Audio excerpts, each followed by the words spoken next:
শিক্ষা ব্যবস্থা নিয়ে আমরা যে কথাই বলি না কেন, প্রথমে প্রশ্ন আসে এর যে খরচ কত হবে।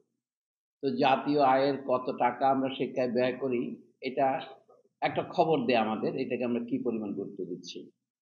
আমরা একাধিক সূত্রেই জেনেছি আমাদের দেশে যে গুরুত্ব দেওয়া হয়, সেটা সমগ্র জনগণকে শিক্ষিত করার জন্যে যথেষ্ট নয়। তাহলে এটা কি করতে হবে? শিক্ষার ব্যয় বৃদ্ধি যদি করেন, তখন আরেকটা সমালোচনা আসে শুনলাম যে টাকা ব্যয় বাড়ালে কি হবে, শুধু তাতে অবকাঠামো নির্মাণ করে, শুধু দালান কোঠা নির্মাণ করে, এটা তো শিক্ষক বা ছাত্রদের কোনো উপকারে আসে না। সেটাও পুরোপুরি সত্য নয়। কারণ অবকাঠামো নির্মাণের জন্য একটা খরচ আছে, অন্যান্য ব্যয়ের জন্য খরচ আছে। আপনি যখন টাকা বরাদ্দ বাড়াতে বলবেন, এই যে আমাদের আগে অধ্যাপক মামুন বলছিলেন আমি ঢোকার সময় যে ভিয়েতনাম কত খরচ করে, বাংলাদেশ কত খরচ করে। সত্যি বলতে গেলে ভিয়েতনাম যা খরচ করে সেটাও আমার উল্লেখযোগ্য। শিক্ষা ব্যবস্থায় জাতিসংঘ আজ থেকে ৫৫ বছর আগে একটা সাধারণ নির্দেশিকা দিয়েছিল, যদি তথাকথিত নিরক্ষরতা দূর করতে চান, সবাইকে অক্ষর জ্ঞান দিতে চান, তাহলে জাতীয় আয়ের কমপক্ষে ৬.৫ ভাগ খরচ করতে হবে। পৃথিবীর আরো বহু দেশ আছে যারা ১০ ভাগ ১২ ভাগও খরচ করে প্রয়োজন অনুসারে। তাতে শিক্ষা সম্পর্কে আমরা কত গুরুত্ব দিচ্ছি এটা বোঝা যায়। এতে কথা শেষ নয়, এর কত অংশ আমরা কি কাজে ব্যয় করবো সেটা তো ভাগ করা থাকে, তাই না? এখন দ্বিতীয় কথা হলো, সকলেই মুখে বলে এখন একবিংশ শতাব্দীর ২৫ বছর পার হতে চলেছে, তা আমরা এখন যদি বলি শিক্ষা একটি অধিকার, সমাজতান্ত্রিক ছাত্রফ্রন্টের যে প্রস্তাবনা পত্র তাতেও বলেছে শিক্ষাকে মৌলিক অধিকার হিসেবে সংবিধানে স্বীকৃতি দিতে হবে। এর মধ্যে অনেক অস্পষ্টতা আছে। আমাদের বর্তমান সংবিধান পরিকল্পিত নয়, এটা আছে রাষ্ট্র পরিচালনার মূলনীতি। কিন্তু শিক্ষা অধিকার হিসেবে স্বীকৃতি বহু আগে পেয়েছে আন্তর্জাতিক আইনে। জাতিসংঘের যে সার্বজনীন মানবাধিকারের ঘোষণা ১৯৪৭, তাতে তার ওই রকম পায়াজ উইশ হিসেবে আছে।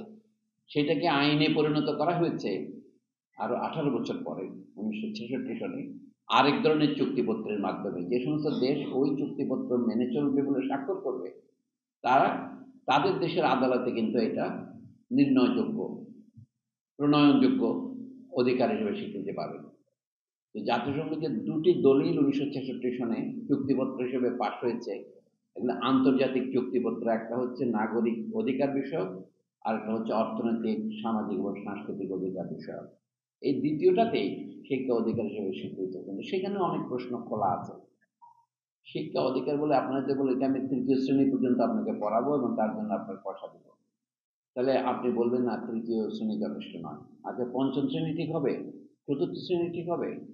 তাহলে কতটুকু শিক্ষা না হলে একজন মানুষকে ন্যূনতম শিক্ষিত হয়েছে বলা যাবে না? সেটার মাপকাঠি কি? তিনি যখন কর্মক্ষেত্রে প্রবেশ করবেন, সেই কাজে লাগবে কিনা এই শিক্ষা, সেই দিক থেকে আমরা জানবো কিভাবে?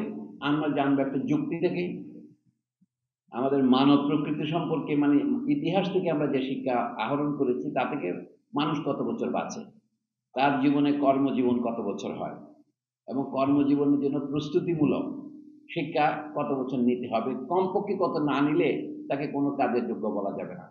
এটা কিন্তু চিরকাল একরকম নাই।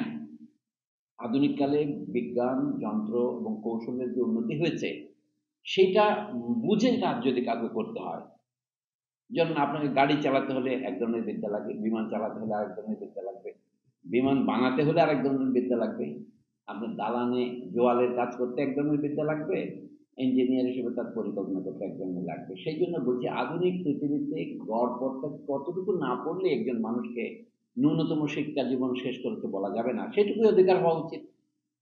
কিন্তু সেটা অভিজ্ঞতা বলে কমপক্ষে ১২ বছর স্কুলে যাওয়াটাই ন্যূনতম শিক্ষার মাপকাঠি পৃথিবীর সব দেশেই।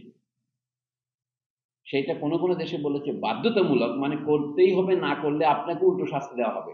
যে মা বাপ ছেলে মেয়েকে স্কুলে পাঠাচ্ছে না, তাকে শাস্তি দেওয়া হবে, এর মানে হচ্ছে আবশ্যক, এর মানে হচ্ছে কম্পালসারি। কিন্তু শিক্ষা দিতে পারছেন না যেহেতু আপনার টাকা পয়সা নাই, সেই জন্য শিক্ষা যে নিতে যাবে, তার শিক্ষার কোনো খরচ মা বাবাকে বহন করতে হবে না, এটা সমাজই বহন করবে। সমাজের প্রতিনিধি হিসাবে আমরা বলি রাষ্ট্রই বহন করবে, কারণ সমাজের দেওয়া যে কর এবং খাজনা, তা দিয়ে তো রাষ্ট্র চলে। সুতরাং ব্যয়টা সমাজ।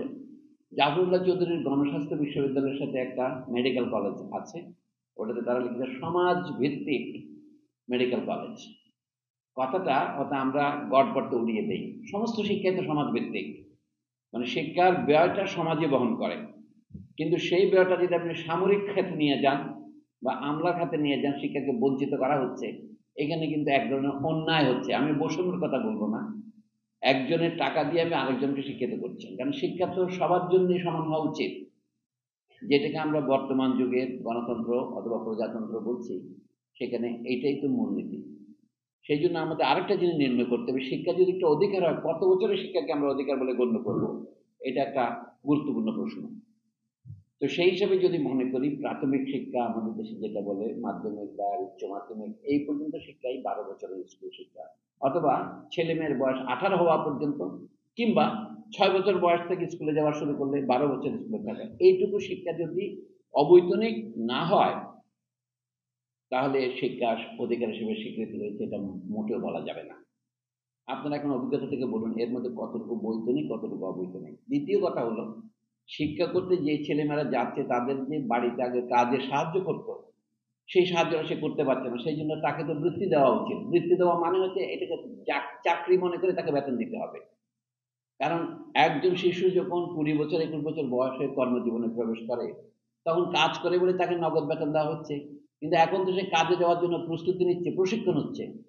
তো সমাজ আগে ভাগে তাকে টাকা দিলে অসুবিধাটা কি? অসুবিধা এই যে সমাজ বলবে যে আমার অন্য কাজে খরচের টাকা পাওয়া যাবে না। কিন্তু যে শিশুকে আপনি টাকা দেবেন, সেই টাকা সে কাজ করে প্রত্যেক বছর তার চাকরি থেকে যদি আপনি 10% করে কেটে রাখেন, এটা দেওয়া তার শোধ করা তার পক্ষে অসম্ভব নয়। এত ঋণ খেলাপি আছে। শিশু যদি মারা যায় তাহলে সে ঋণ খেলাপি হবে, মারা না গেলে কিন্তু ঋণ খেলাপি হওয়ার কোনো সম্ভাবনা নেই। একটা সম্ভাবনা আছে, সে যদি বিদেশে চলে যায়, কিন্তু বিদেশে চলে গেলেও সে তার ঋণটা শোধ করতে বাধ্য। বিদেশ থেকে গিয়েও সে শোধ করবে। এইভাবে শিক্ষার একটা সম্পূর্ণ ব্যবহার বহন সমাজের পক্ষে করা সম্ভব কিনা এটা আমরা পরীক্ষা করতে পারি। এটা অসম্ভব কিছু নয়। আর এটা এমন আহামরি প্রকল্প নয় যে আমাদের এর জন্য অনেক দুশ্চিন্তা করতে হবে, কারণ এর চেয়ে অনেক বেশি পায়াভারী প্রকল্প আমরা করেছি এবং জাতীয় সম্পদ নষ্ট হয়েছে। দ্বিতীয় কথা হচ্ছে, শিক্ষা একটা একজনের কাজ নয়। শিক্ষার ক্ষেত্রে প্রথম পক্ষ হচ্ছে ছাত্রছাত্রী যারা পড়তে যায়। আমাদের প্রত্যেকেই পড়তে হবে। শিক্ষার একটা উদ্দেশ্য আমাদের সমাজে চিরকাল থেকে আমরা জানি, ছেলে মেয়েকে মানুষ করা। বাংলা ভাষায় একটা অদ্ভুত শব্দ আছে, মানুষ করা। মানুষ করা মানে কি? যেটুকু শিক্ষা না হলে সে সমাজের সভ্য লোক হিসেবে গণ্য হবে না। বাংলা ভাষায় একটা শব্দ আছে অজ। একটা রেস্টুরেন্টের নাম আছে দেখবেন ঢাকায় উত্তরায় ধানমন্ডিতে ছিল, অজ। অজ মানে যেখানে সভ্যতা প্রবেশ করেনি, অসভ্য। এই জন্য আমরা বলি অজ পাড়াগা, যেখানে জ মানে সভ্যতার এখনো পদার্পণ হয়নি। এই জন্য এটাকে খারাপ আচরণ করলে অজাচার বলে। অত্যাচার, অনাচার এবং অজাচার একটা শব্দ আছে। এমনকি অজ পাড়াগায়ও বলে এখন বিদ্যুৎ বাতি যাচ্ছে। তো শিক্ষা যাবে না কেন?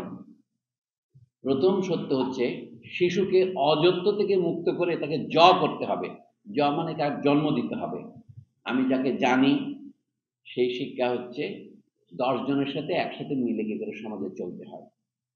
তো সেই জন্য শিক্ষার বিষয়বস্তুর কথাটা আমাদের আসবে, আমি তাকে কি পড়াবো, মানুষ হওয়ার শিক্ষাতে কি, এটাই শিক্ষার সিলেবাসের প্রশ্ন। এই যে সমাজতান্ত্রিক ছাত্রফ্রন্টের লেখা পড়ে আমি কিছুই বুঝি না, আমার গা মানে রি রি করে ওঠে, কারণ এই শাসক শ্রেণী যা বলছে সেটাকে তারা বারবার প্রতিধ্বনিত করাচ্ছে। অর্থাৎ সে যে চিন্তা করতে পারছে না, এটা দেখলে এটা করুণ চিত্র ভেসে ওঠে। আপনার চাইলে আমি প্রত্যেকটা লাইনে লাইনে বলতে পারবো। ওরা যা চায় আমরাও তা চাই, তা না। আপনাকে তো বুঝতে হবে আপনি কি চান। উদ্দেশ্য দিয়ে শুধু হবে না, আপনার উদ্দেশ্যকে বাস্তবায়নের জন্য উপযুক্ত পথও থাকবে।